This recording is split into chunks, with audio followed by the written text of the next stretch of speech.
Hi friends, welcome to my channel. Friends, आज की video में हम ग्रो एप्लीकेशन में अगर आपको ETF में इन्वेस्टमेंट करना है तो वो किस तरीके से कर सकते हैं, इसके बारे में डिटेल जानकारी देने वाले हैं। तो ETF क्या होता है इसके बारे में सबसे पहले जानते हैं। ETF का मतलब है एक्सचेंज ट्रेडेड फंड, यानी कि एक ऐसा फंड जो एक्सचेंज के ऊपर ट्रेड होता है मार्केट आवर्स में, यानी कि 9:15 से लेकर 3:30 तक आप इस फंड को आपकी प्राइस के ऊपर बाय कर सकते हैं। यानी जिस तरीके से आप कोई स्टॉक बाय करते हैं उसी तरीके से आप एक ETF बाय कर सकते हैं। वो ETF कमोडिटी का हो सकता है, इंडाइसिस का हो सकता है, या फिर आपको अगर डिफरेंट ETF देखने हैं तो वो भी आपको देखने के लिए और बाय करने के लिए मिल जाएंगे।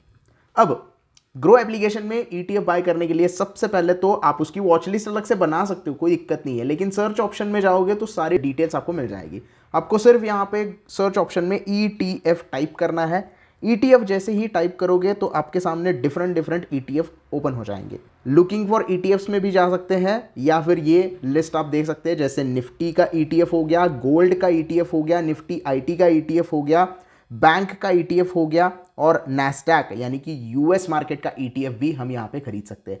इसका मतलब ये है कि आप इंडिया में बैठे बैठे नैस्डैक में इन्वेस्टमेंट कर सकते हैं उसका ETF बाय करके।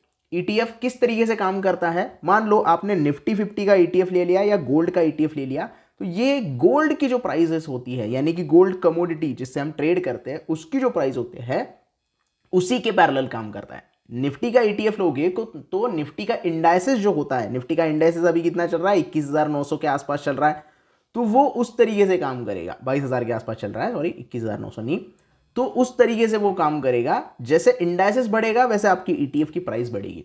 अब इंडाइसेस को आपको अगर बाय करना है तो आप फ्यूचर्स में या ऑप्शंस में बाय कर सकते हो। गोल्ड को अगर आपको बाय करना है तो कमोडिटी में ट्रेड करना पड़ेगा। नैस्डैक में आपको कोई अलग अकाउंट लगेगा, नैस्डैक के शेयर्स खरीदने हैं, लेकिन ये सारी चीजें आप स्टॉक की तरह बाय कर सकते हो ETF की मदद से। आपको कोई भी एक्स्ट्रा फंड, ज्यादा फंड, बड़ा फंड देने की जरूरत नहीं है। फॉर एग्जांपल आपको निफ्टी 20 बाय करना है तो निफ्टी 22 का ETF आपको सिर्फ 245 रुपए में बाय करने के लिए मिलेगा, और स्टॉक की तरह इसे आप बाय कर सकते हैं।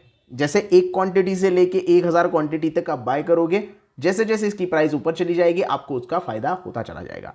बाइंग के लिए सिंपली बाय के ऊपर क्लिक करना है। आप इसे इंट्राडे में भी खरीद सकते हैं, लेकिन मेरा इस सजेशन रहेगा कि इंट्राडे में इसके में मोमेंटम कम रहती है, तो आप आपका डिसीजन ले सकते हैं। डिलीवरी में आप लॉन्ग टर्म के लिए इसे बाय कर सकते हैं। एक क्वांटिटी से लेके 1000 क्वांटिटी आप यहाँ पे बाय कर लो। जितनी क्वांटिटी बाय करोगे उतना पैसा आपको यहाँ पे करना पड़ेगा। यानी कि 1000 क्वांटिटी आपको बाय करनी है इंट्राडे में तो 73,000 रुपीज लगेंगे, 3.3x का मार्जिन लगता है।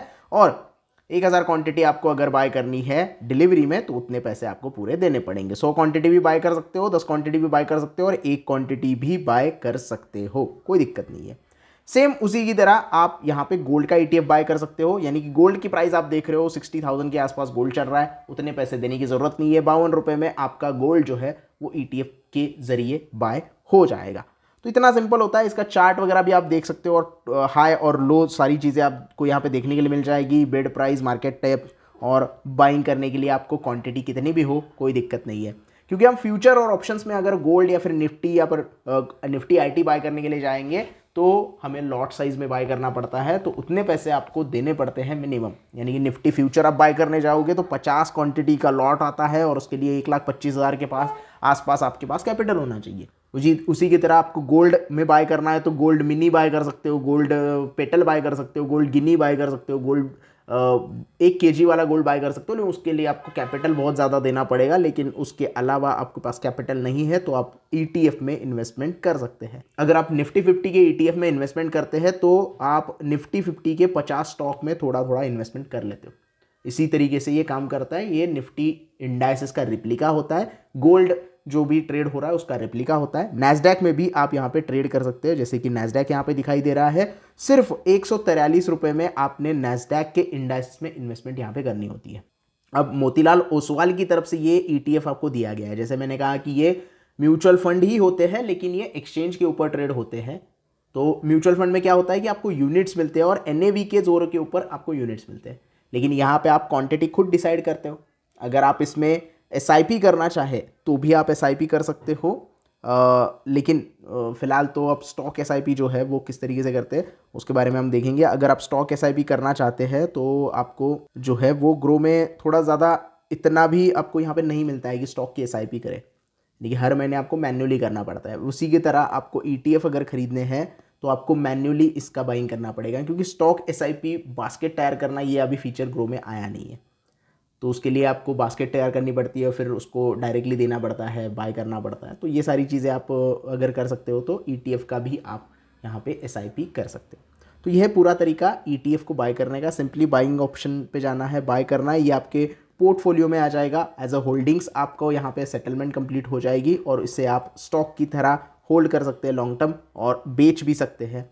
ईटीएफ बेचने के लिए आपको टीपिन की ज़रूरत पड़ेगी अगर आप कभी बेचना चाहो तो ये भी आपको जानना ज़रूरी है, क्योंकि जैसे आप स्टॉक में ट्रेड करते हो, स्टॉक में डिलीवरी में स्टॉक बाय करते हो, उसी की तरह ईटीएफ आपको बाय करने का मौका मिलता है। इन्वेस्टमेंट आप कर सकते हो लॉन्ग टर्म के लिए, शॉर्ट टर्म के लिए, इंट्राडे के लिए, वो आपका डिसीजन होगा कि आप किस तरीके की इन्वेस्टमेंट कर रहे हो, लॉन्ग टर्म कर रहे हो, शॉर्ट टर्म कर रहे हो या इंट्राडे के लिए कर रहे हो। इंट्राडे में मोमेंटम कम रहता है, इसके बारे में मैंने ऑलरेडी बोल दिया है। तो इस तरीके से आप इसकी अलग से वॉच लिस्ट भी बना सकते हो और उसमें इन्वेस्टमेंट कर सकते हो। तो ये है पूरा video about ETF. I hope आपको पूरा ईटीएफ के बारे में, कैसे इन्वेस्टमेंट करना है, बाय कैसे करना है, कौन कौन से ईटीएफ होते हैं, इसके बारे में डिटेल जानकारी मिल गई होगी। वीडियो पसंद आया हो तो प्लीज़ वीडियो को लाइक कर देना, वीडियो को ज़्यादा से ज़्यादा शेयर करना, और अगर कोई डाउट है तो कमेंट सेक्शन में पूछ सकते हो। चैनल को सब्सक्राइब करना ना भूलना। धन्यवाद।